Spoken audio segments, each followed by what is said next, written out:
ఖచ్చితంగా ప్రతి కుటుంబానికి 10 లక్షలు ముట్టాలి. అంటే ఏమైతుంది, అది 200 కోట్లు అవుతుంది. ఈ ఊరి ప్రజల కాళ్లలో రెక్కలలో పెరిగినటువంటి బిడ్డగా ఆ ప్రేమ నేను చూపెట్టదలుచుకున్నా. ఆనాటి సీఎం కేసీఆర్ తన కన్న ఊరు చింతమడకకు పోయి వరాలు కురిపించిండు.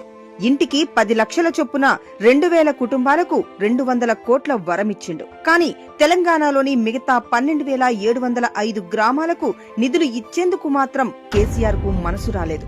అదే రేవంత్ అన్న తెలంగాణలోని పల్లెలన్నీ తన కన్న ఊరితో సమానంగా భావిస్తున్నాడు. అందుకే తెలంగాణ పల్లెలన్నింటినీ అభివృద్ధి చేసేలా ఒక్కో గ్రామానికి 10 లక్షల స్పెషల్ ఫండ్ ప్రకటించిండు. పంచాయతీరాజ్ నిధులకు, ఫైనాన్స్ కమిషన్ నిధులకు ఇవి అదనం. 10 ఏళ్లు అధికారంలో ఉండి కేవలం తన సొంతూరినే బాగు చేసుకున్నాడు కేసీఆర్.